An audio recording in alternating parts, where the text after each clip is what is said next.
فصل بدان پواشا کی علامت اسم آنس علامت د اسم دادی کہ الف ولام یا حرف جر در اولش باشد چې الف لام د تعریف یا حرف جر پاول کیوي چون مثلا الحمد دا مثال دا اسم دی چې الف لام پاول کی راغلی بزیدین دا اسم مثال دی چې با حرف جر په اول کی راغلی دی یا تنوین در اخرش باشد یا تنوین په اخره کیوي تنوین نون ساکن توي چې دینه تعبیر په دو زورونو دو زیرونو دو پیشونو سره کی هغه تنوین ویخا چون مثلا زید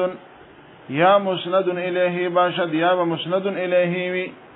مسند الیه په دو جملو کې مندل کېږي تاسو ویل دي په جمله اسمیه کې اول جزوی او په جمله فعلیه کې زم جزوی دا بنه هیروي چون مثلا زید قائم زید اسم دې کوم فعل له علامه د اسم نا دلته منصوب دا مسند له ده تنوین خو خود ده دا مزدکې کله په یو اسم کې ډېر علامه موجود شي دا د دې سمنه نه ده زید قائم زید ولال یا مضاف باشد یا به مضاف چون غلام زید غلام د زید په دې کې غلام اسم ده که فعل له او علامه په کې سره غلام مضاف ده دلته ګوره غلامو دلته یا مضاف باشد یا به اسم سوي مضاف وي نو غلامو مضاف ده کنه یا مصغر باشد یا به سوي مصغر وي مصغر بوي چون مثلا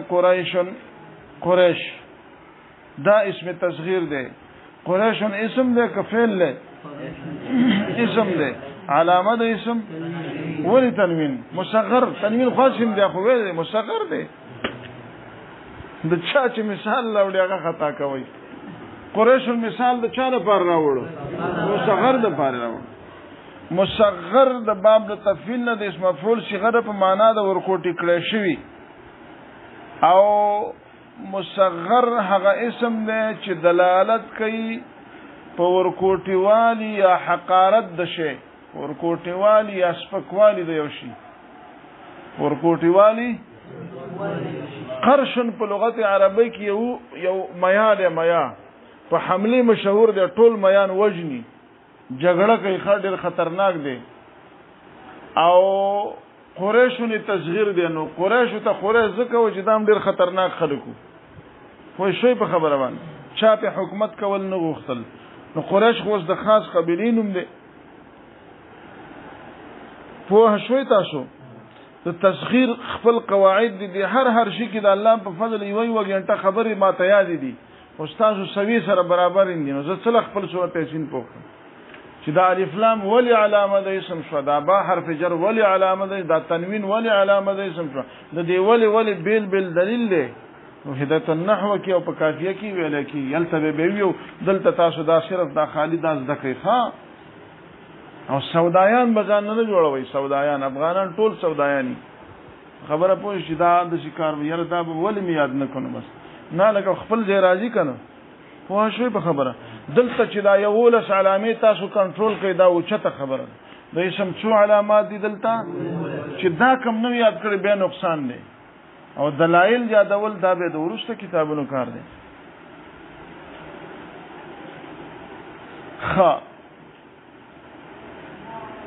چون قریشون یا منصوب باشد یا با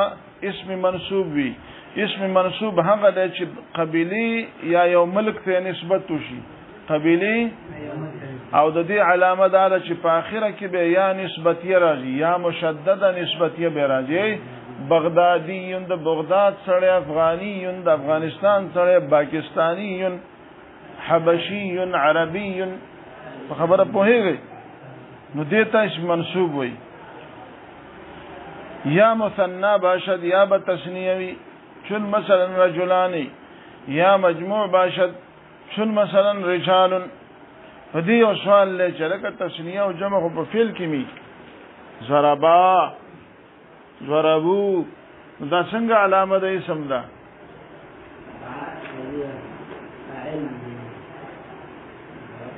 پسړه کې ورځي او په خلی نه ورځي بس دغه مر خبره او ما ویلې دا ځکه ما ته پته نه چې ما تاسو ته ویلې نه هغه بل شی دی، دا بل شی دی. فعل کې تسنیه او جمع نه کتبه ضربا ضربو یا یضربان یضربون راغله جواب دار چې دا تسنیه او جمع د فعل په اعتبار د فاعل سره یو فاعل به اسم دی.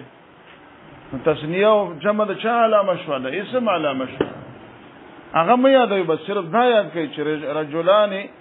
علامه دا اسم دی، علامه په کې څه ده؟ تسنیه. رجال دا د جمع مثال دی، رجالون کې علامه د اسم څه ده؟ جمع. شاباش. یا موصوف باشد یا به اسم موصوف وي. موصوف چې صفت کړه شوی وي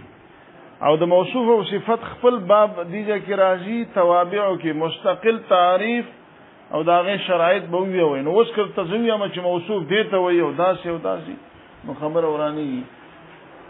زما سره غړې نشته، ټیم خراب نشي. دا 15 منټه پاتې او صرف بهایی سره بچکو. یا موصوف باشد یا موصوفی چون مثلا جاء رجل عالم، راغه سره دسی سره چې عالم دی نو رجلن دلته اسم دی، علامه د اسم څه ده؟ موصوف دی. ځکه چې عالمون صفت راغله، موصوف په څه پیژني؟ ورسته به صفت راغله. یا تای متحرکه بدو پیوند، یا هغه تی چې د حرکت والای ساکن نه او د اسم په اخره کې پیوسته شوی، بدو پیوند چې هغه سره څه شي؟ لکه